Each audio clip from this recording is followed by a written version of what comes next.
दोस्तों, किसी ने सही कहा है कि आवाज ऊंची हो तो कुछ लोग सुनते हैं, लेकिन अगर बात ऊंची हो तो बहुत सारे लोग सुनते हैं। एक छोटी सी कहानी। ये कहानी एक लड़के की 24 साल का लड़का जो सेठ के यहाँ पर नौकरी करता था। उसके माँ बाप इस दुनिया में नहीं थे। जिंदगी बड़ी परेशानी में चल रही थी। वो जाता था, रोजाना पैसे कमा करके घर आता था, खाना बनाता था, खाता था, सो जाता था। एक दिन उसने देखा कि एक बूढ़ा फकीर अपनी पीठ पर 3 ठेले लेके एक शहर से दूसरे शहर की ओर जा रहा था। वह काफी बूढ़े भी थे और काफी देर से वह यूं ही सफर कर रहे थे और आखिरकार कुछ दूर और सफर करने के बाद वह चलते चलते थक कर एक पेड़ के नीचे बैठ गए। तभी उनकी नजर एक नौजवान युवक पर पड़ी जो उसी रास्ते से जा रहा था और वह भी उसी दिशा में जा रहा था जिस दिशा में उन बूढ़े फकीर को जाना था। तभी वह लड़का उन बूढ़े फकीर के पास से होकर गुजरा। इस पर वह फकीर उस लड़के से कहते हैं, सुनो बेटा, क्या तुम मेरी थोड़ी सी मदद कर सकते हो? ये ठेला बहुत भारी है और मैं बूढ़ा हो चुका हूं। मैं ज्यादा समय तक इनका बोझ नहीं उठा सकता और मैं बहुत थक भी चुका हूं। तो क्यों ना तुम मेरे एक ठेले को ले लो और मुझे उस दूसरे गांव तक पहुंचा दो। इसके बदले में मैं तुम्हें 3 स्वर्ण मुद्राएं दूंगा। वह लड़का उन फकीर की सारी बातें सुनता है और उन फकीर से कहता है, कोई बात नहीं बाबा, मैं आपकी मदद करने के लिए तैयार हूं। कहिए आपको कहां जाना है? ऐसा कहकर उस लड़के ने उन फकीर का एक ठेला उठा लिया और अपने कंधे पर ले लिया।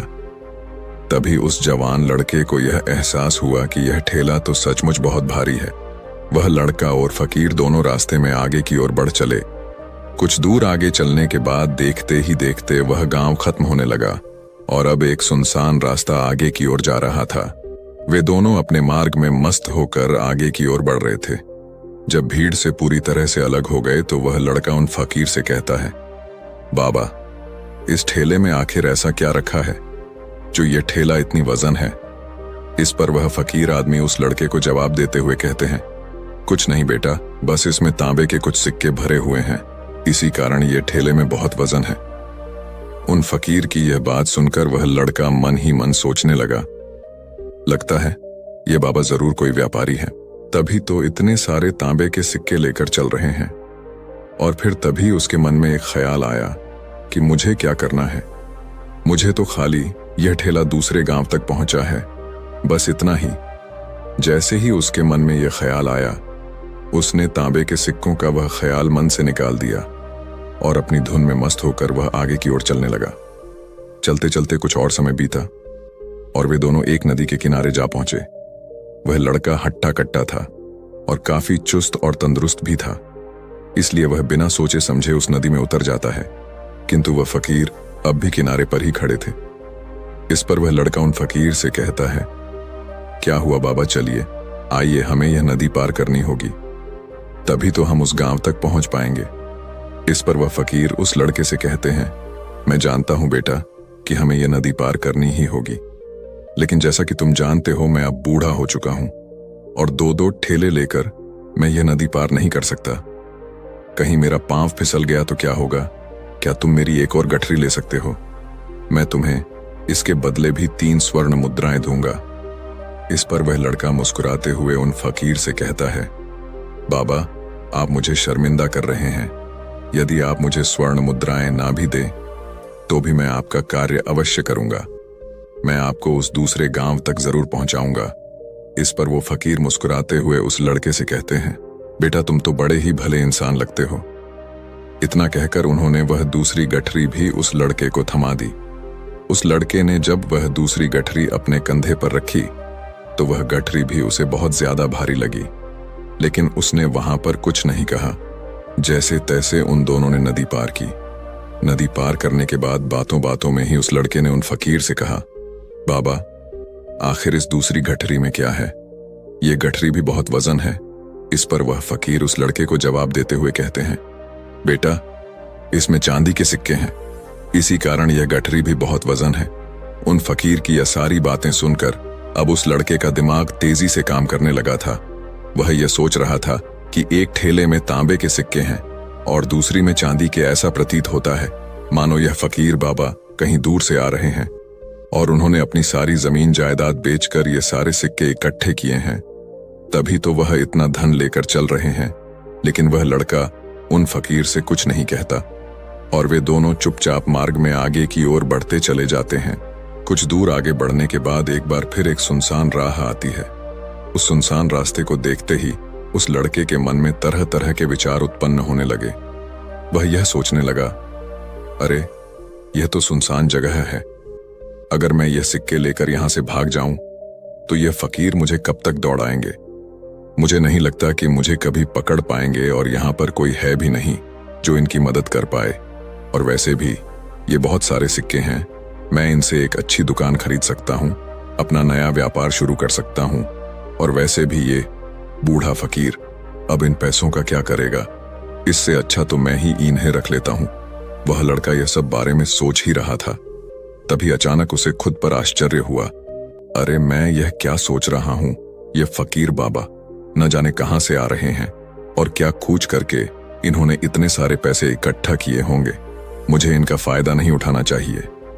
नहीं नहीं, मुझे ऐसा नहीं करना चाहिए। उसने कुछ देर के लिए तो अपने मन के विचारों को काबू कर लिया, लेकिन कुछ देर बाद उसके मन के विचार उस पर देखते ही देखते हावी होने लगे। वह लड़का 2 ठेले लेकर उन फकीर के पीछे पीछे चल रहा था और कुछ दूर आगे चलने के बाद एक पहाड़ी आई। इस पर वह फकीर बाबा उस लड़के से कहते हैं, बेटा यह पहाड़ी मैं नहीं चढ़ पाऊंगा। मैं काफी बूढ़ा हो चुका हूं और मेरे घुटनों में भी दर्द रहता है। यदि तुम मेरी तीसरी गठरी भी ले लो तो मैं तुम्हें 3 और स्वर्ण मुद्राएं दूंगा, लेकिन याद रखना इसे कहीं गिराना मत, कहीं ये गठरियां खुल ना जाए। इस पर वह लड़का उन फकीर से कहता है, क्यों बाबा, आखिर इसमें ऐसा क्या है। इस पर वह फकीर उस लड़के से कहते हैं, बेटा इसमें स्वर्ण मुद्राएं हैं। यह सुनकर वह लड़का मन ही मन बहुत प्रसन्न हुआ। उसने चुपचाप वह गठरी भी उन फकीर से ले ली और देखते ही देखते वे दोनों मार्ग में आगे की ओर बढ़ने लगे। अब वह फकीर बिना कोई वजन लिए हुए आराम से पहाड़ की चढ़ाई पर चढ़ रहे थे, किंतु वह नौजवान लड़का जो पीछे था वह वजन के कारण बहुत धीरे धीरे चल पा रहा था। लेकिन जब से उसने सोने का नाम सुना था उसका मन तो छलांग मार रहा था। वह मन ही मन सोच रहा था, अगर मुझे यह सारा धन मिल जाए तो मेरा पूरा जीवन तो आराम से कट जाएगा।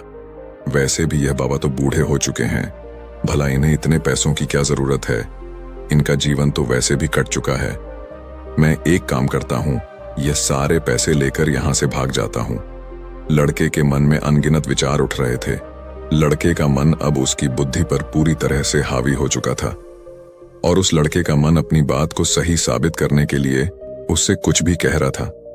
और तभी उस लड़के के मन में एक और विचार उत्पन्न हुआ और अब की बार वह लड़का यह सोच रहा था, लगता है यह फकीर बाबा कोई चोर है, वरना इनके पास इतनी सारे स्वर्ण मुद्राएं कहां से आएंगे।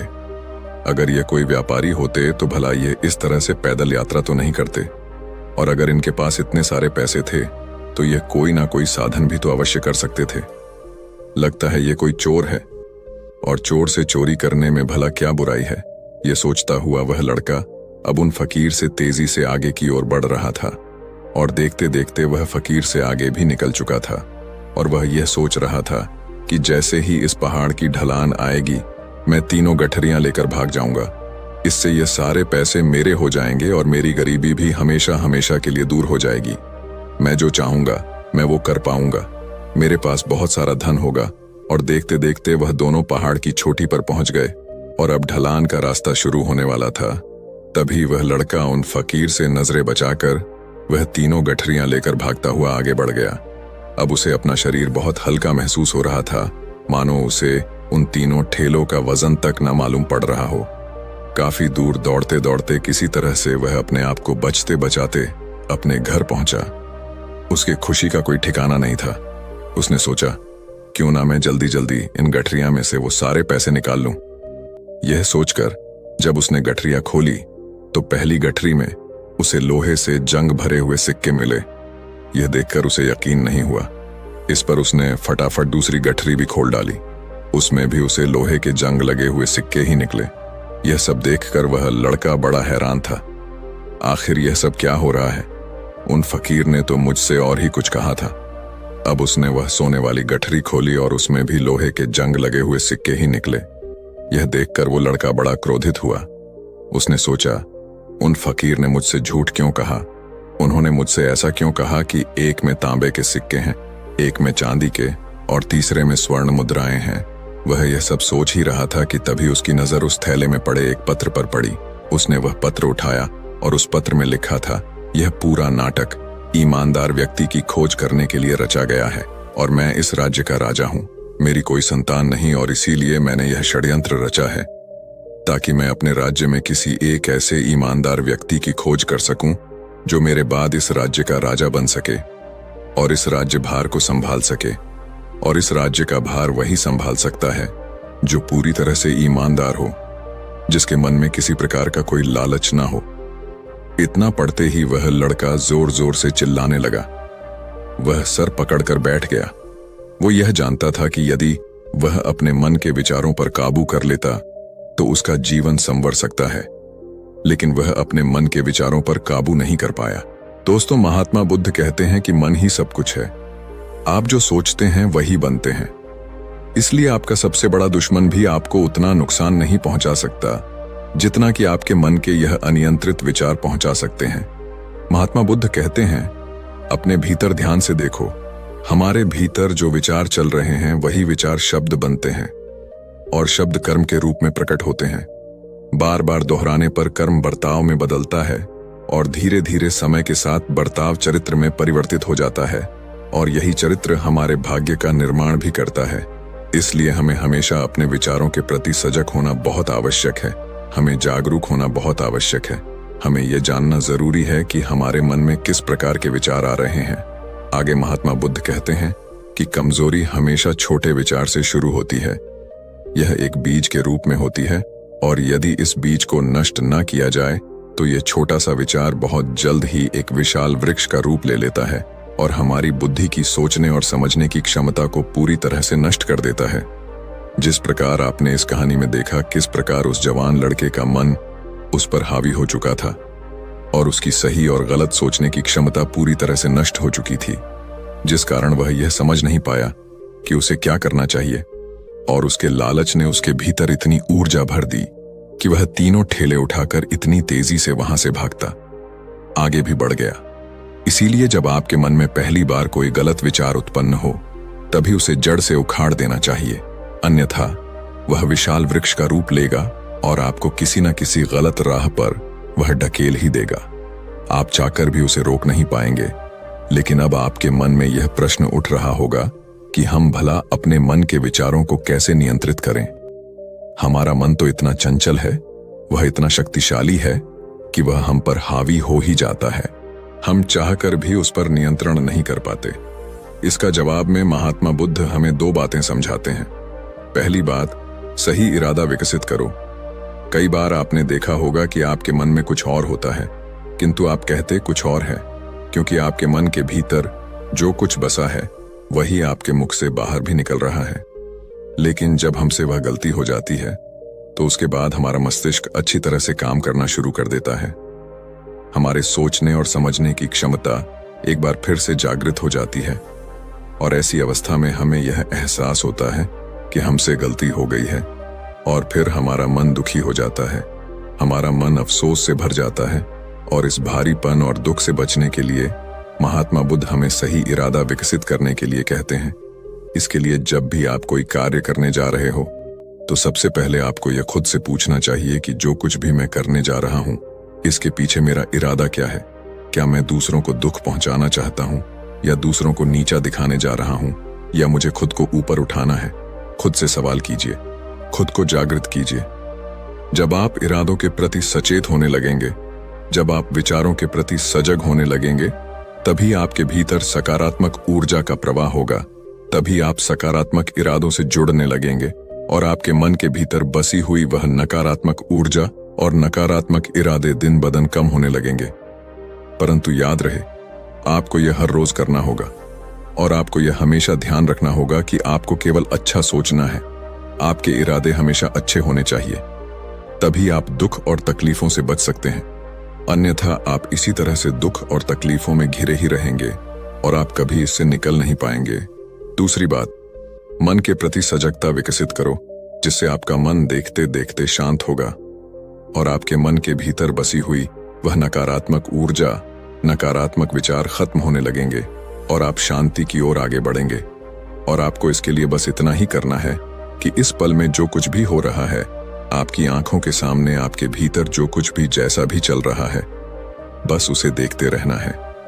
अपने मन के अच्छे बुरे विचार, अपनी भावनाएं और अपनी यादों पर बिना प्रतिक्रिया दिए उन्हें केवल देखते रहना है, जिससे आपके मन के सारे विचार देखते ही देखते खत्म होने लगेंगे। आपका मन खाली होने लगेगा और आप नकारात्मक विचारों से न सोच से बच सकते हैं और आप इन दुख और तकलीफों से भी दूर रह सकते हैं। इसीलिए महात्मा बुद्ध कहते हैं, जो स्वयं को देखता है वही सबसे बड़ा तपस्वी है। अर्थात जो अपने मन में चल रहे उन विचारों को बिना प्रतिक्रिया दिए हुए केवल देखता है और उन पर कोई भी प्रतिक्रिया नहीं करता, बस उन्हें देखता और समझता है। वास्तविकता में वही मन पर नियंत्रण भी कर सकता है और वही अपना जीवन सुखी और खुशहाली तौर पर जी सकता है। इसलिए यदि आप भी अपने जीवन को सुखी और खुशहाल बनाना चाहते हैं, तो आपको सबसे पहले अपने मन पर नियंत्रण साधना ही होगा। अपने मन को खाली करना ही होगा। अपने मन के विचारों के प्रति आपको सजग होना ही होगा। दोस्तों, उम्मीद है कि आपने आज की इस वीडियो से जरूर कुछ ना कुछ सीखा होगा।